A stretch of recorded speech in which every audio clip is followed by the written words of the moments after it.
Today we are talking about Market update. Market update. What did we see in the month of November in the greater Sacramento area? Yeah, pretty much. Cool. All right. So, first things first, we have our stats from the great Ryan Lundquist. So, we'll always give him a shout out. The median price point in the Sacramento region, which is Sac County, Placer County, Dorado County, and Yolo County. Gotta remember those. Was $550, the same that it was for October. So, kind of seeing a little bit of a plateau, I guess you could say. Yeah, holding steady a bit. Mm-hmm. Very good. Yeah, and then one of the things that we wanted to talk about today was just kind of the seasonality of things. Right. So we're continuing to see seasonal dips, which is normal for this time of year. And Ryan, again, put together a great kind of chart to describe that. So, yeah. A good visual, right? Yeah, so because we can tell you, we can tell each other, but having a visual just kind of really puts it in perspective. Yeah. So here's that visual. You can kind of see, even at the worst of times, kind of let's say the 08 era, which we've talked about, you still saw those seasonal trends. So this dark blue is the first half of the year, so January through June, and then the light blue is the second half of the year, July through December. So you can always see in the first half of the year, we kind of see this uptick when we move into spring and things get a little bit more competitive, more people are looking to buy, sell, all those things. And then in the later part of the year, it kind of sees that dip. So it's super normal, doesn't really matter what's going on in the market necessarily. Right. Absolutely. With that being said, it's really important whenever you're buying or selling to, again, focus on your lifestyle and what goals you are looking to achieve in selling or buying, and then looking at where you are in the market to really plan for that success. Yeah. So what does this mean for buyers right now? What does this mean for sellers? So for buyers, what we're seeing is a lot of concessions being given. So that's something good on the buyer side. Last month, 49% of homes that sold had some kind of concessions to buyers. So it's like credits or closing costs, repairs, anything like that. Right. And for the sellers, in order to either not have to give those concessions, you really need to have your ducks in a row. You really need, if you know maintenance needs to be done on the home, then do the maintenance. Of course, talk with a real estate professional first. I've seen multiple times where people think, oh, I'm going to go install a new kitchen, and that's not what needed. Yeah. So, but I'm talking true repairs. The roof is leaking, the HVAC, the furnace, something's going on, electrical, the things people need in order for them to have this be a comfortable home. If you know there's deferred maintenance, go do the maintenance. Otherwise, plan on giving a concession. Yeah.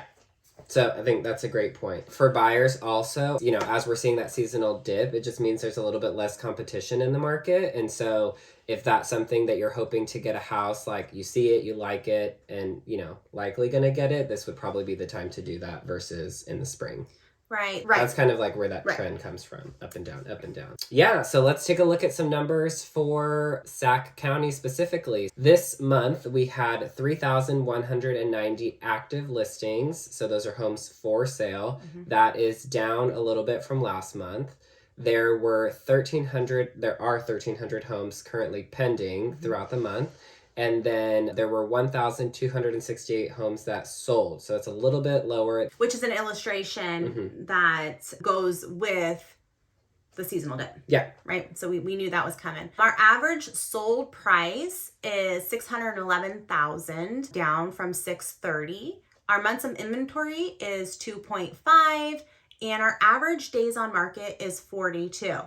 What does this mean for buyers and sellers?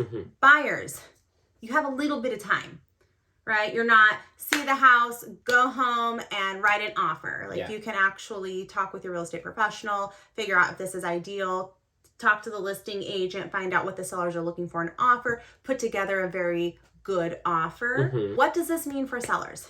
You need to have your ducks in a row. So when those buyers come, the house is presentable.